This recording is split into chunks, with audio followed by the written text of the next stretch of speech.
Hey guys, it's Brandy Holloway with the Burn Podcast. Sorry, we're a few minutes late. There's always some technical difficulties sometimes. Can't help that. So, uh, so we're streaming live on YouTube and Facebook, and I have the beautiful Krista May. We're gonna dive right in and adjust my camera here so I can get comfy. So introduce yourself, tell us what you do, and then we're gonna dive in. We'll just dive into the burn. Okay. I'm going to turn the volume up a little bit. Sorry, I don't know what's going on. I say I can hear you great. I mean, You hear me fine? Yeah, the sound's great coming back. Okay. I would like a little bit louder for me. All right, here I am. Let's do this. This is much better. Good. Okay. So a little introduction about myself. Yeah.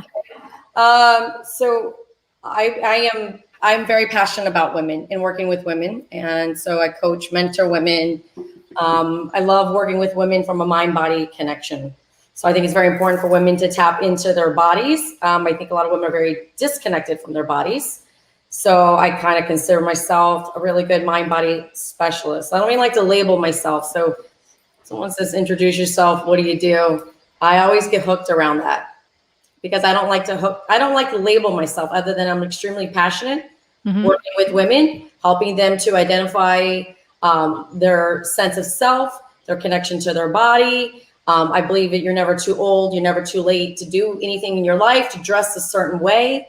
I think there's no rules. I think a lot of women are playing small, and I think a lot of women are selling for less.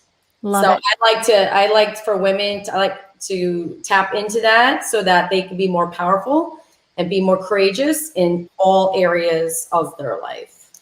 Love it, love it, love it. And you and I have been connected for quite some time. And I mean, I knew immediately you were my people, like just from reading your post and being wide open. And I was not always that way. I love talking about it. It's definitely not my expertise, but anytime I see somebody, playing small, I hate that shit. It drives me nuts. Because, I woke up in my 40s, I'm in my late 40s, and I feel more confident than ever. I feel sexier than ever. I feel all of those things. But to dive into this, I'm going to guess that you weren't always this way, or you've had things that you had to burn through to be able to feel confident enough to teach others this. So let's talk a little bit about that. Okay. So yeah, I'm also in my mid 40s, going to be over the slump soon in July. So I'll be heading towards the 50 then. So back in my 20s, prior to getting married at age 30, I always thought of myself as like a little sex kitten. I thought I felt pretty badass in my 20s and I owned my shit. And then I got married and I'm not sure what happened to her. She got lost in my marriage during the marriage of 10 years. And then becoming a mother of 3 children, I think I see a lot of people get lost in their relationships. I'm going to say more in marriage because some people just stay together forever and are not married. So partnerships or, you become a mom. And so I lost that vitality in me, that feeling of badassery and sexiness. And I was like wearing the nursing bras, and I was a mom. So I dressed like this because I was going to school, and this is what you're supposed to look like as you're a mom. And now you're older, Krista, and this is the way you're supposed to act and behave. And so that just got lost. And then my divorce happened. It'll be 5 years on March 30th. So, that was a big turning point for me, where I had to be free again. Right. I just was like, I got out of this trapment where my wings and everything was clipped for 10 years. And so I was like getting out of the divorce. I knew it was a toxic relationship, period. It was extremely toxic. And so once I got out of that, I felt like free right away. There was a sense of freedom. That was my first taste of this is free. So I was like, yes, now I can spread my wings. And I was like, I started doing this BUTI, Booty Yoga. And I became an instructor and I was teaching that. So that's where the sensual empowerment piece comes in from. I was a dancer for 13 years, you know, like I've always had a connection to my body. And so I then started teaching that. And when I started teaching that, because of the movements, I started opening myself up a lot. I was opening up these energy channels within myself. I was tapping more into this feeling. I can't even begin to explain it to you because it's something that comes from within. You embody it. And as I started to open up, my sex drive and everything kind of started going through us. You know, I didn't lose it because for a while, when I was going in my marriage, I started to question my sexuality. At one point, I was like, I'm just not turned on. Yeah. I'm not turned on to life. I'm not turned on. Everything's like plugged up and stopped. I mean, like, and so when I started teaching that, all this started to open up because there's a lot of hip circles, a lot of pelvic tucking. It's very sensual. And at that point, I started to realize that it was always there within me. It just got covered up. And now, yes, I'm with you. Now more than ever at 45, even though I haven't been to an actual gym in a year, that's another story. Right. Yeah. So like, you know, I maybe not be where the muscle where it was a year ago or where my posts were 9 months ago. I got a little, you know, COVID fluff going on here, hormones in the midsection, but I'm at my best now. I am at my best because I did have to burn through a lot of bullshit that I attracted that marriage. I attracted that man. There was completely huge life lessons for me. I had to own my shit, literally, right? Because there was a lot of codependency. Yeah. There's a lot of codependency. So I had to work through that because that's a big deal because that kind of like runs in the family.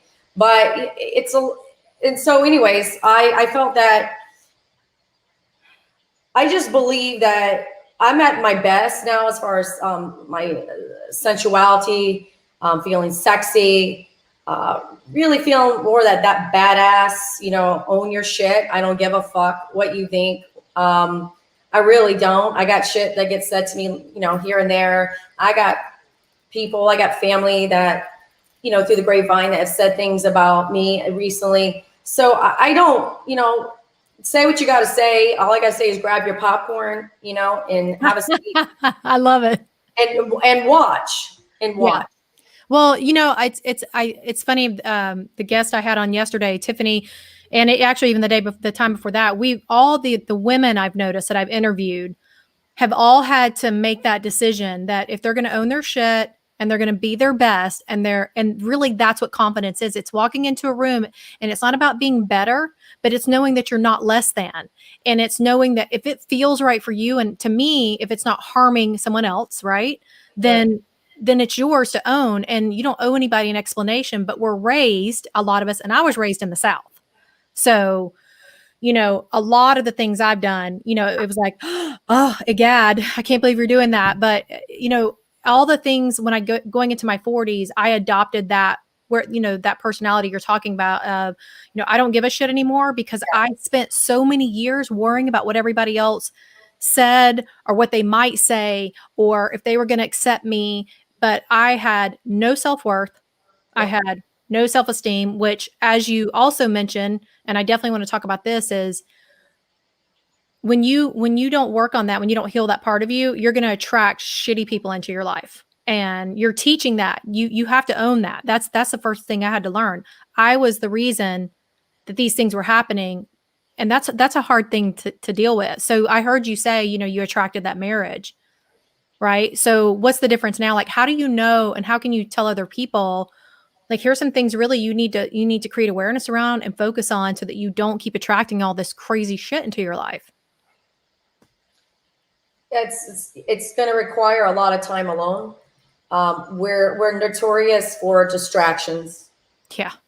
And we don't want to sit with the uncomfortable because it's fucking hard. It's dark. Yeah. Yeah. I went through really a dark night of the soul this past year. And, I've gone through a couple like rebirths and through, and died a couple times, I feel like, and always risen, like we talk about, right? Like the phoenix rises and you come out stronger. Yeah. And I think women just really got to take a hard look at themselves, because we don't want to look at ourselves usually. I noticed when I taught the class, it was always in front of a mirror, and women had a hard time looking at themselves in the mirror. Because we're taught to look in the mirror and break ourselves down, not look in the mirror and build ourselves up. I mean, to me, that's the thing when and I know you and I've talked, and I hope we make it happen. This is one of the reasons I want to collaborate with you on doing, like a retreat and doing something more of an experience and being upfront and vulnerable. That I've been through that thing that you're talking about. I went through a 7-day retreat, and they broke me down. I told my facilitator I wanted to punch her in the face. I mean, that's how bad it was. She was pissing me off because she was calling me out of my shit on things that I needed to look at. But once I did that, and I loved how you just said, I feel like I died many times, because definitely a huge part of me that needed to die, a part of me that I was carrying around that was dead, that I didn't need. When I let that go, that's when my rebirth started. And I was 31 years old. I know exactly when it happened and when it started. Did I still get into crazy, shitty situations? Yes, I did, because I had not healed those other parts. So I love, and I love that you say it, and it takes as long as it takes. There's no magic pill. And that's where climax comes from, because there's never complacency. So there's never a plateau, Brandy. It's always up leveling. Like if you think you're going to come to the aha moment, and it's not going to happen, because once you get somewhere, something comes along and triggers you again, and there's more work to do, or things get uncovered, and it's always continual. Like it never ends. Yeah. So, yeah. Well, I think actually, to me now, I can appreciate that and be grateful for that where I am now. Because when you chase that thing, because I was such a perfectionist, thinking that if I was perfect, that people would love me, right? right. So when I didn't have the self-worth and the self-esteem, but to me now, and I think we're both, you and I are, is that when you rather just enjoy all the moments, and when you have the highs, great, right? They're amazing. And I'm grateful for that. But now when I have a low, I know that low's in my life, because I'm about to grow. I'm about to learn a lesson. I'm just so much more at ease with it now. I don't freak out or go into a deep, dark hole for 3 days, under the covers. That's okay too. I mean, True. yeah. Very true. But Once you come back up, it's okay. Yeah. So what do you, I mean, it just in the process of you working with women and coaching them through this process, and I want to go with them. I feel like a mainstream example that you just said. A woman gets married. Yep. And I used to preach this all the time, because I was a trainer and I would see the women that I was training, and I'm like, they went over that hump to where the honeymoon was over, and they started wearing baggy shirts and baggy sweatpants and not fixing themselves up. And granted, do you have to do that? I don't want everyone to think you have to do that to be attractive, but if it makes you feel attractive and feel sexy and feel confident, and it helps engage with your partner, right? Because if you don't take care of yourself, and really it's up to us to feel sexy, it's not up to someone else to make us feel sexy or confident or assured or accepted, all of those things. So what do you, how do you start the process if a woman is in that slump where she, like you mentioned, what went on in your marriage, you just didn't really feel like you had any sex drive, you were dressing like a mom. A mom, so what do you do? Oh, what do you do? I'm just thinking about that. What do you do? Like, what do you mean? Explain to me. What do you want me? Like, what do you mean? What do you do as far as to get out? If you're in the slump, how do you get out of the slump? Yeah. You got to find what turns you on. How do you do that? You got to explore. I mean, there's tools. There's tools in the toolbox, and I think that it's like finding you just got to explore. It's really what you got to do. You got to explore. Like, I get a good cup of coffee, I can get really turned on. Yeah. I start doing a little workout here in my condo, and I was doing some reps the other night, trying to do these workouts at home, which is not working too well. But, I was in this point, like this part of like pulsing. And I found even when I worked out in the gym, I have such a strong mind body connection that I could tap into sort of I call it the climax. And that, again, here comes climax again, but no pun intended, but it's like orgasmic. I found like, I was like, oh my God, this feels so good. I'm like, I'm literally like, this is orgasmic. Like I'm able to tap into things while I'm working out, while I'm eating something, while I'm drinking something. Foodgasm. It's for real. It's real. Yeah. Because when you find more of it, you attract more of it and you open up more channels for it. Right. So you gotta be comfortable with yourselves. And the way that's a whole discussion itself that I work with women on is like, how do we tap into our femininity? How do we tap into our sexuality? That's a whole segment in itself, how women need to do that, because like I said, it's hard just to look in the mirror. And now you're asking them to kind of get naked and bra and underwear or, show a lot of their skin and, do some sexy moves. And it's like, they have a hard time with it, Yeah, I didn't even realize I was watching, TikToks, going through and looking up, I usually follow like a hashtag self-care and self-love. And there was a guy teaching this type of mind body connection movement. And he was talking about how much we store in our hips, in that area, and that doing these certain exercises would really open a lot of that up. And I know a lot of people, and probably some people even listening now, I used to be one of those. I'm like, oh, that's a bunch of airy fairy shit, but it's so freaking true. And until you've actually done it consistently, like I challenge anybody listening to do. As a matter of fact, I'll go find that TikTok unless you do those exercises as well. Okay. I want to post it and just, I'm like, try it for a couple of days. Cause I did. And I was in shock. Did you feel kind of things opening up? I felt a lot of things opening up, and I felt more like, I've always been open about my anxiety. I used to have severe anxiety. And so I try to find things I can do that are like an actionable thing, like an actionable meditation almost. So, whether it be a breathing exercise or a counting or whatever it is. And so that's kind of what sparked it. I had just seen it and I tried it that day. And for me, I've really taken the last couple of years. I've attempted to date a little during the last couple of years, but realized I was still attracting the type of person that I do not want in my life. So thankfully, I was at a space to go, you're awesome, I'm awesome, but we're not going to be awesome together, right? Yeah. And so for that, however, when you are a very sexual person and and it is what it is. When you're in your 40s, you are in your prime. I don't give a shit what anybody says. So you're missing out. So it's like the worst time to be single, but it's just staying in touch with yourself, right? And not letting yourself go and reminding yourself that you don't have to have a partner to feel confident. You don't have to have a partner to feel sexy, just all of those things.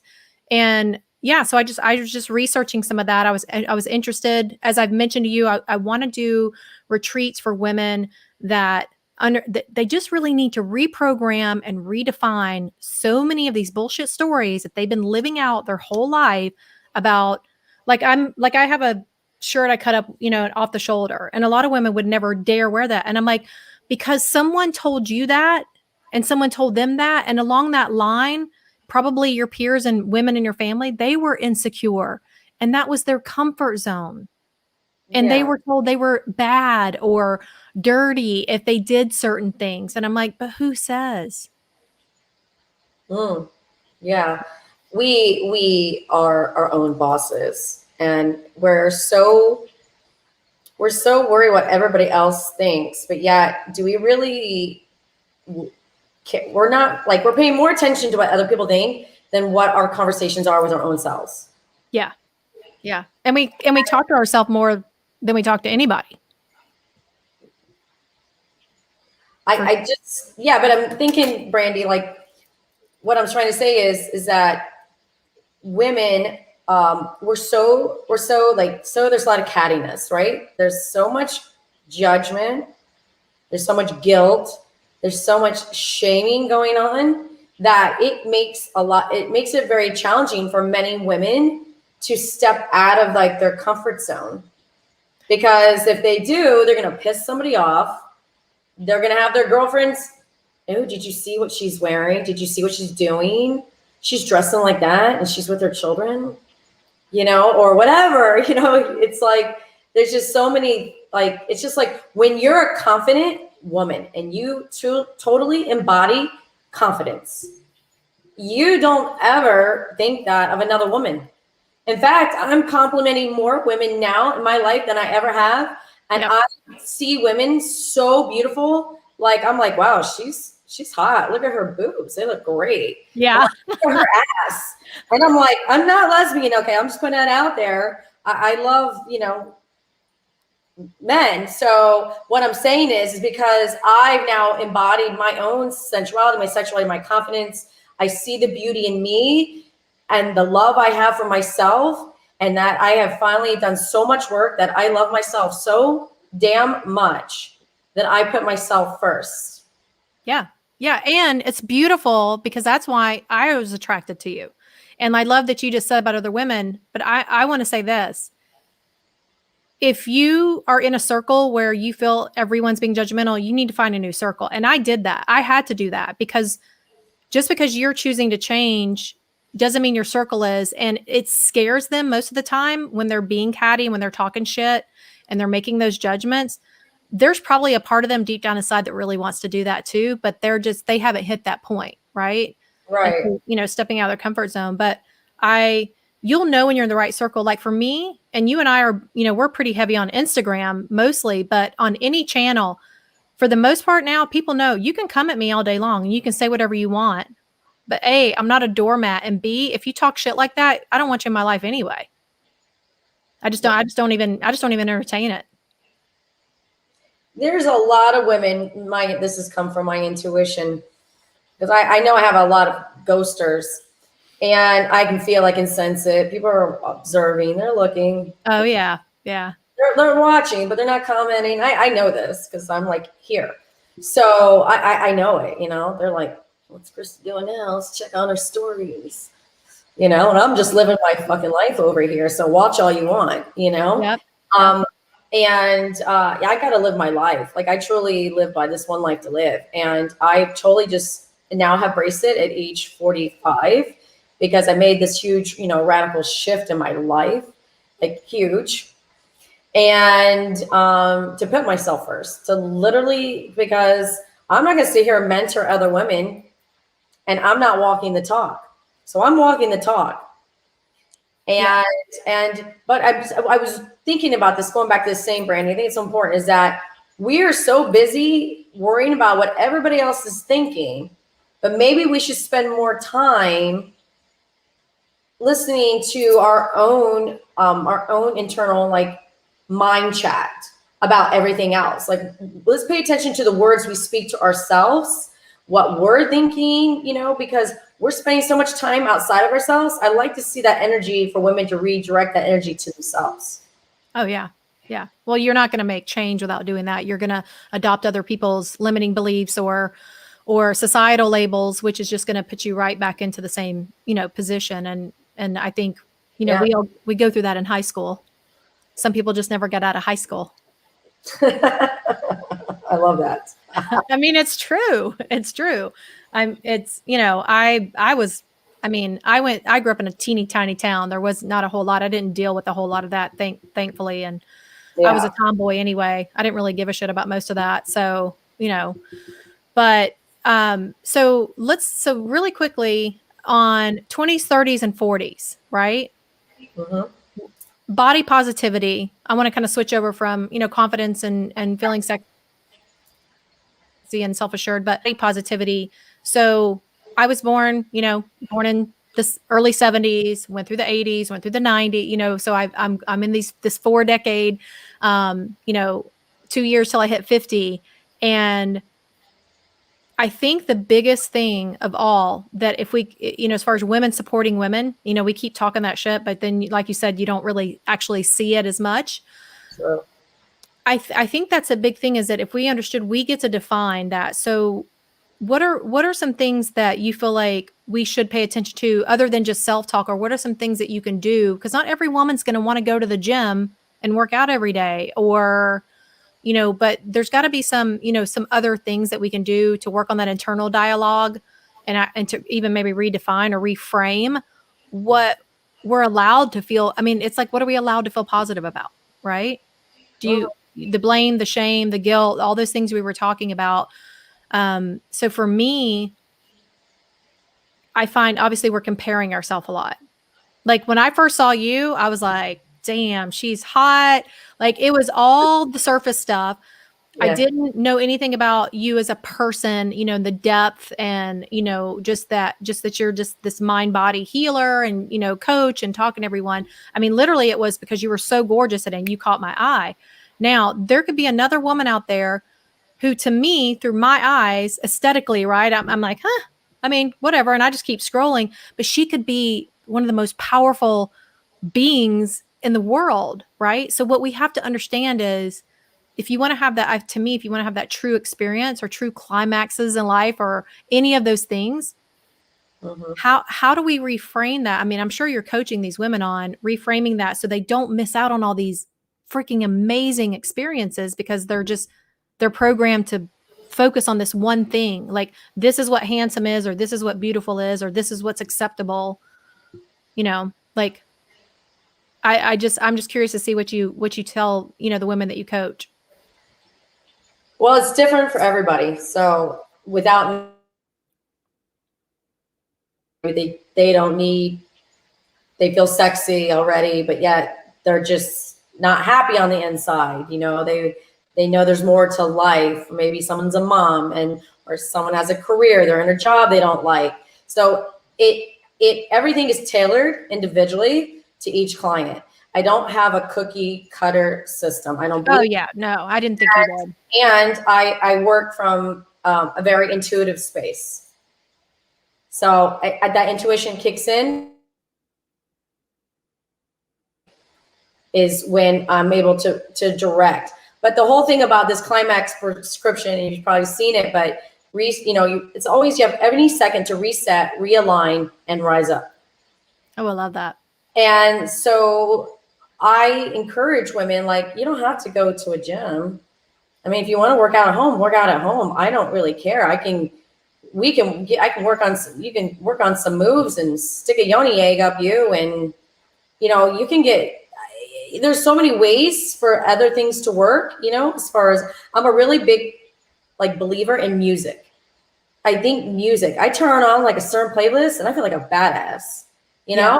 or if I feel like my energy's stuck, I just turn that music on and I start moving my body and I'm like, I got to shift that energy. I Yeah. got to shift the vibration, and so music does it for me. I really encourage women to stick music on and dance like no one's, like, I don't care if no one's watching, or maybe someone's watching, whatever it is, but in less clothes. That's the key. So if they don't want to be naked, put, I would say, bra, underwear, little, something that's like skimpy, a little less, right? No clothes on. Put a bra and panties on or whatever. Turn on some good ass music that you like, that you can move your body to, and it does wonders. Yeah, I agree. I agree with that. And that's the thing is like, especially if you're by yourself, why, and they're like, oh, I don't want to be naked. I don't care what you look like. If it's a physical thing, you can change that. You can go through the process of, workouts and exercise. Shit, even dancing is exercise, but I believe, and I don't know if this is how you coach women, but I believe if you can't stand in front of a mirror naked and look at yourself without just tearing yourself down every damn time and just learn to love yourself, right? Because you talked about at the beginning, you're like, I love myself, but Yeah. we are not wired that No, I was not way wired that. when we're growing up. Unless we're intentional. Like for me, my daughter's 8, and I've even heard my daughter say, I'm fat, and I'm like, oh no, no, no. let's talk about that right now, because she's 8 years old, first of all. And I want to know, where did you hear that? And really, what does that mean to you when you say that? And what is it that you would think you would want to look like? Because I know she's hearing that already now, right? And she's in the 3rd grade. And so, and as the grades go on, we have all this pressure, and then you get out of school and, blah, blah, blah. But I think that one of the best things a woman could do is learn to stand in front of the mirror Mhm. and, have that like you were saying, have that conversation with yourself. What do you love? And if they don't like something, if they hate their body and you're coaching them, where do they even begin with that process of loving themselves? I mean, what kind of exercise would you suggest that they do? I mean, I know that they can dance, but is there Yeah. like a journaling process or anything like that? Yeah. I mean, journaling is great. I think journaling is great because it puts everything on paper and you're peeling the layers, right? That's how you start to peel the layers. Like, okay, when did this start? Oh, well, I got pregnant. My body's never been the same. I hear that a lot, right? Moms that have had babies, they're like, well, I'm over 40. It's hormones. I've had 3 kids. I'm like, yeah, so did I. It's not hereditary. I work for this crap, so I eat really healthy. So I look at food. I look at what are you putting into your mouth? Is it vibrational? Is it processed and low, energy? Like, what are you putting into your mouth? What is your routine in the morning? So journaling is really great for that. One thing I really like, because we can do affirmations out of our yin yang all day. I think, and don't get me wrong, I'm big on affirmations. I got like 10 of them sitting here to the left of me on my board, but it's affirmations are great. But for most people with these limiting beliefs that we keep on talking about, because most of us do have them, and one thing to get into the subconscious, besides like getting into the journaling, seeing a healer, getting some Reiki done. I'm into all kinds of healing work. So I've spent a lot of money on personal development. I have spent a ton of money.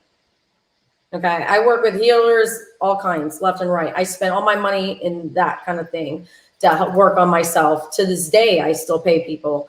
So, I've even hired, paid a sex relationship coach. Okay. So I've had that. But what I want to say is EFT.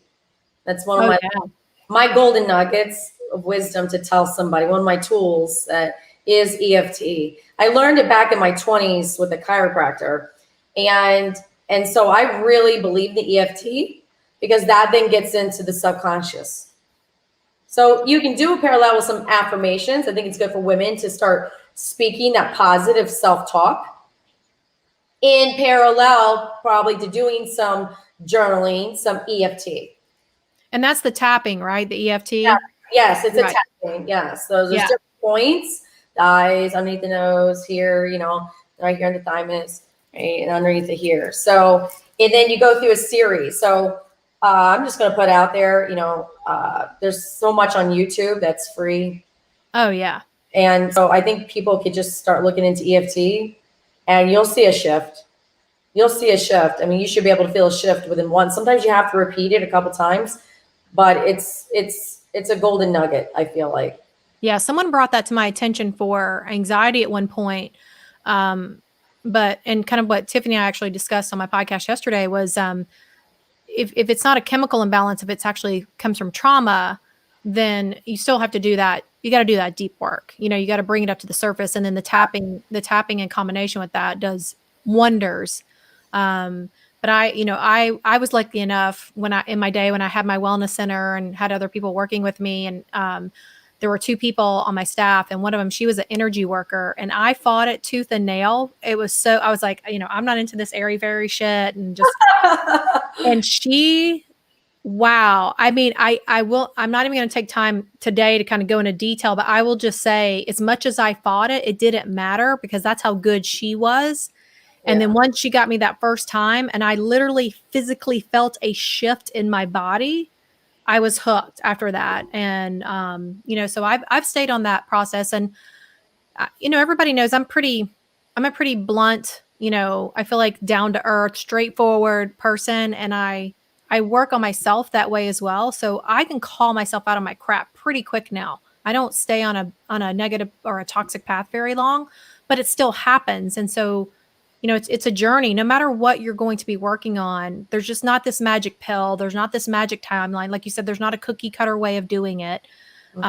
That's one of the reasons that I'm glad that we started the telewellness community, is because hearing from everyone, like someone like you and just everybody understanding, like, it pisses me off when these gurus out here are making these millions of dollars saying, do this and it's going to work. Foundationally, I'm sure there's some great things about that, but at some point you've got to do really deep work, which is going to mean that you're going to need to work with a professional that can help you work through those things. There's got to be some one-on-one time at some point with either a coach like you, a therapist, or something like that, right? Or a team. I mean, I think sometimes it's more than one person, right? Mm-hmm. Because I'm only going to be able to do so much, but you have to be willing to do it. So that is my whole thing, is that you have to be willing to do the work. Yeah. 100%. Yeah. So what do you do when you have someone come to you and they say they want to work with you? They want to work on confidence. They want to become more positive. They want to feel more sexual, any of those things. And then you start the work and then they're resisting. How do you deal with that? Well, we have to tap into what where that resistance is coming from, depending on what that resistance is. Is it not wanting to change, their lifestyle habits? Is it food that they're having a struggle with? So at that point, you have to then, I would have to know exactly what that is so that we can, like, I don't even want to use the word pivot because I think pivot's kind of been used so much this last year, but you have to redirect. Yeah. Okay. Reset is what I like to say. And then we realign again, and then at some point, yes, hopefully we break through a barrier. Yeah. Yeah. And you got to be persistent. But I think giving some more tools, because maybe that tool isn't working and it needs another tool. So at that point, you come up with plan B. You try something else. Yeah. Yeah. Or plan C or D or E until you reach something. It's funny because I don't think I realized until today, as long as you and I've been following each other, my pillars are ignite, burn, rise. And then you have, reset, realign, and rise. And that's the ultimate, that term that everyone needs to understand. I've always, when I started understanding the Phoenix factor, when I named my business, that was because if you're really going to be successful in life, in your heart, in your mind, and in business, whatever it is, you have to know that you're going to fail. That doesn't make you a failure. It's how you rise. It's how you react. It's what you choose to do when those things happen. So I think like some women, I did this. I got into, I've been married 3 times. All of them, like I told you, the first one I just got married too young. He was an amazing guy. Second and third one was toxic, abusive. I mean, just everything, right? However, if I step back and I'm fully accountable now, there were red flags before I said I do. I didn't have the self-esteem or self-worth or whatever it was. Like I was willing to not, to ignore those, to get into that situation. Because I'm like, well, it's like we start having these compromising conversations with ourselves. Like, oh, well, I'm not perfect, or if am I going to find anyone better? Or like you start saying these things. The minute you start having that conversation with yourself, I feel like that's your answer right there, that you need to step back. It doesn't mean you're not ever going to be with that person, because sometimes it's you, right? Sometimes it's not the other person that's toxic. It's us. And we still have shit to deal with before, if we can get in. But I love that when you say reset, realign, and rise. So we have to define that, right? We have to define what reset means for us, how we can reset, and then how do we realign? But you're always going to have those moments, and it makes it so much easier. People think it's hard. Like, do you ever have clients that are like, well, you don't understand. It's so hard. You don't, it's easy for you. I know you probably have heard that. Not so much. But I mean, I've heard it to that context. Yes. Yeah. Because everybody thinks I'm just over here, like, like, oh, wow. It's just like, I've never had any challenges or hardships, and, like I've just sailing through life, and, but I am making the best out of it. I am. Doesn't mean I'm not sitting here documenting all my hard moments. And when I feel like I need to document those hard moments, I do. But it's not easy. But I like you said, you have to really burn through it. And we don't tend to want to burn through it because it's uncomfortable. Yeah. It's easy just to get sidetracked and stay busy and attend to everything else, but then what issues at hand? As soon as it comes to the surface, more times than none, we're like, we push it away or we numb ourselves, right? We distract ourselves. One or the other. You're numbing or you're distracting. Yeah. But we don't. So you have to feel it to heal it, and most of us don't want to feel it. Valid point. It's funny. It's funny because when, for me, I mean, I feel like I grew up in that kind of, touchy-feely, like, hugs and love. And, like I said, I had a very loving family, a big loving family, aunts, uncles, cousins, and all that. But the way I was taught to love, the way I learned to love, it was still like that kind of like, I'm a strong woman and I'll just suck it up and like, don't fuck with me because I'm, I know better. And yet I attracted all the bad relationships, and just kind of to cap this off, because we're almost running out of time, but to kind of cap this off, what in the reset, the realign, and the rise, because I want to finish off with that because I think that's super strong. What part of that do you think that really, it's like not, I don't want to say the hardest, I don't like using that word, but what do you think is the most challenging part for someone? Is it the beginning or the middle? I think the end, I think it's that breath of fresh air, like, oh, I did it. I think that's the climax. I know that you use that word in a lot of your coaching, but do you think it's harder for people to get through that reset part? Or do you think that's where they dive in and then it's harder or more challenging, as far as their comfort zone in the realigning? Because really, when you say realign, you're talking about moving away from what you were doing, right? Or what your beliefs were, and you're realigning with something new. I'm assuming that's what you're saying. Yes. We have to, if something isn't working, no longer working for us, we have to realign with what is working for us. So if we try something, this doesn't, you realign again. Yeah. And you keep on doing the dance until it clicks. Yeah. Okay. Yeah. I mean, it's like I said, this fascinates me when I talk with everyone, because everyone has such a different story. And it just so happens that I've had you and my two previous guests have all been women that have gone through situations at young ages, or, had to burn through these things, and all very confident. However, I know if you had met me in my 20s, my idea of confidence would be totally different than it is now. Even in my 30s, it'd be totally different than it is now. And I think, it's just, maybe in my 50s, it's going to be totally different than it is now. Probably will be, so I think it's just having that journey and finding women. So tell everyone how to find you, how to connect with you if they want to work with you. And I think do you have a group, like, as far as like, do you do group coaching? Is it one-on-one? How does that work? Right now at one-on-one, I thought about putting together, a group at some point, but right now I think one-on-one is where I want to spend my time. Mm-hmm. Where I love working with a group would be in person, like in a speaking situation. When that happens, that opens up. That's where my power lies, is really in person with somebody, because I just feel like the energetic of being in person with me is very powerful, and the touch is very powerful. So for now, with everything kind of being online, one-on-one is what I'm doing, and that's my focus at this point. So I can give my undivided attention to somebody. And I'm not for everybody, and everybody's not for me. So I just don't take on anybody and everybody. It's like, you're interviewing me, I'm interviewing you initially. And if we're a fit and you're willing to work, then great, we'll work together. So on Instagram, I spend a lot of time now on Clubhouse. So I'm in a lot of groups there, a lot of rooms, and speaking more and more. I feel like it's a great platform. So I am on Instagram as Climax by Krista May. And that's where you can find me. You can DM me there. You can schedule a free short time to talk with me.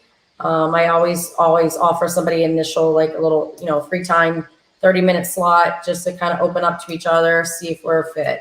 Awesome. So I'm Krista May on Clubhouse, and then Climax by Krista May on Instagram. Yep. And I tagged you on everything. Climax with a K, Climax by Krista May, Krista with a K. So, and I tagged you on everything. So, and of course, this is streaming live right now, so everybody will see a lot of that already on YouTube and Facebook. And then when it pushes out to Spotify, I'll make sure we tag you again. So, is there anything you want to leave everyone off with? I always ask, are there additional books or resources you would recommend before we hop off? I want to just really invite women that there's so much power in within you, that you can truly go live this courageous life. Because when you do that and you live an authentic life, being on your authentic self, then there's nothing more freeing than that feeling when you are living that truly authentic life. And I say freeing because a lot of women, I hear different stories, different lines, and they all come down to they're all wanting to feel free. Yeah. Yeah. Love that. Love it. Well, thank you so much, beautiful. I loved having you on. And I'm sure we might connect again over on telewellness, because I want to talk a lot about, just sexual confidence, sexual health. That's something that people always leave out of health and wellness. And especially with women, just understanding how much better they would feel if they open themselves up to a lot of the options and tools that are out there for that. So you guys tune in, leave comments. We'll get back with you. If you have comments once again for Krista, check in with her on Instagram or on Clubhouse. I'm an Android girl, so I am not on Clubhouse yet. Aww. So my business partner has an iPhone where she's set up, and I'm like, they're gonna push it out, and I'll be ready. I'm just waiting. I'm just dedicated to my Android. I can't help it. Yeah. But thank you so much, and I enjoyed having you on. Thank you so much, Brandy. All right, bye guys. Bye.